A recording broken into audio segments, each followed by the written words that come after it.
Hello everybody, Kemo Sabi here, coming at you with another video. This one's off of our Urban Milwaukee webpage. I read it by Jeramey, Jannene, published on June 23rd, 2020 at 6:43 p.m. time, with the topic of Suspected Sex Trafficking House Burned.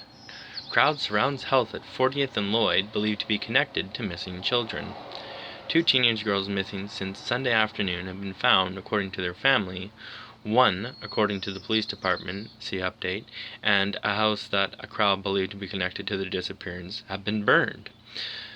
The confused situation erupted Tuesday afternoon after community organizers and others were alerted that 2 teenage girls and other missing children were spotted going between the house and a red van. Several dozen people gathered outside the house and the Milwaukee Police Department was called, but community organizer Frank Nitti, who arrived on the site after a crowd had begun to gather, expressed frustration with the police response time and perceived lack of action. "It took them so long to come to our community," said Nitti, narrating his live stream video on Facebook. He said that an individual believed to have knowledge of the incident ran from a home at 2120 N, North St., to another nearby home and later fled the scene. After police left, people broke windows at the second home and the officers in riot gear returned to the scene. "The guy in the van, he got away," said Nitti, describing after the fact that he was told had happened. A crowd formed, many attempting to defuse the situation, including State Representative Jonathan Brostoff, and Nitti walked around the scene attempting to explain what had happened to a Facebook audience that eventually swelled to over 40,000 viewers. "The community thought there was missing kids at this house," said Nitti of the home just north of Washington Park. He said one child was placed into a car, but then ran away. Not long after this, at the back of the house, a fire was spotted in the alley. Shortly thereafter, police moved to address the situation, and a crowd gathered around the gold van parked behind the house, and at least one individual set it on fire. Then the house was started on fire. "This is stupid because all the evidence is in the house," said Nitti. He and others said a pair of bloody shorts were found in the van earlier. The fire in the van and home soon grew into a roaring blaze, and police returned to the scene in force to create a perimeter. Gas canisters were used to clear the street, and during the commotion, while Nitti was trying to get someone medical attention, an individual was spotted firing a gun at a moving vehicle.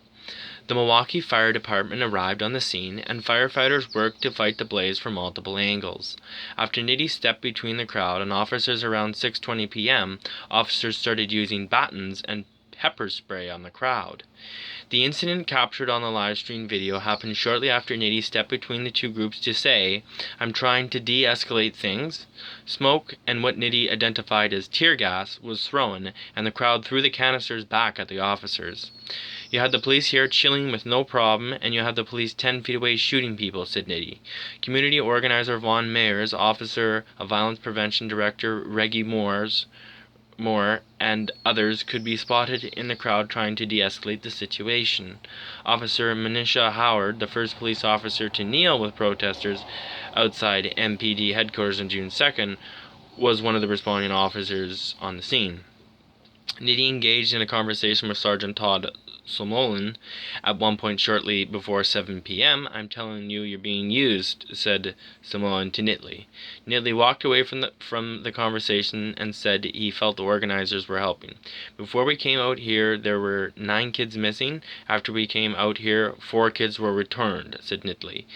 He later said 3 were returned. Nitti then began to lead a march away from the house. "If you move the tank, I can get all the people to go," said Nitti to an officer about an armored MPD vehicle on the scene. He said the vehicle was obstructing both people and the cars at the scene from leaving. The driver moved the armored vehicle out of the intersection. "Once you take the cars away, it gets a little bit more boring for people to stand out here," said Nitti. "When the group gets small, they're going to try to pepper spray people," he said, leading others away from the area. "What just went down was some bullshit," said Nitti after leading the group away. The group eventually headed north on N. Sherman Boulevard. "I would rather have my people marching positively than arguing with the police over the shit the police can't do," said Nitti. were still costing the city money at the same time. Nitty said he and others were angry because of the slow police response in a black neighborhood versus an expected fast one in a white neighborhood. That's why everyone is mad, he said. We had a victory, said Nitty, riding in a vehicle as the group marched away. Burning down the house wasn't a victory, but finding 2 kids was a victory. The complicated situation left some questions unanswered, but was really unconnected to the protest movement that had arisen in the wake of the killings of George Floyd. Morales press conference. This was a pretty chaotic scene. Police Chief Alfonso Morales held a press conference late Tuesday to address the event at N. 40th Saint and W. Lloyd Saint. One of the teenagers, a 13-year-old, was found at another location, but another remains at large. We have not received the cooperation we expect from the family, he said. The chief said MPD is aware of the house.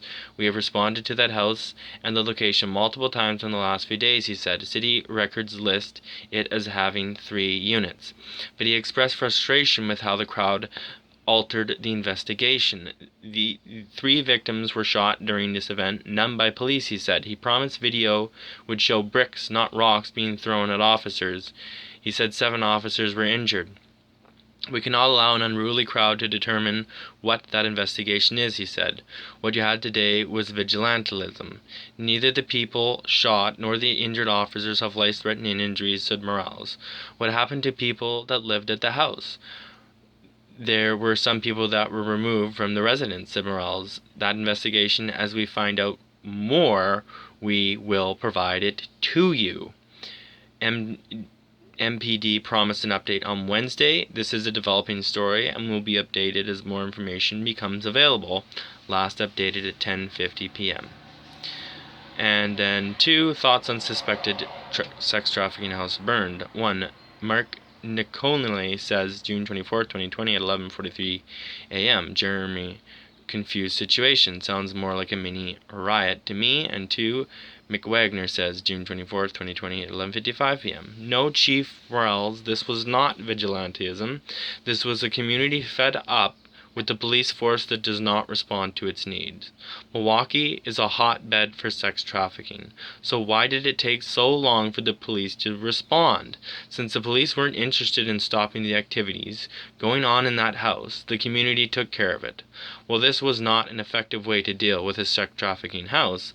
The lackadaisical response by police led the community to believe they had no other option. You are tasked with serving the community.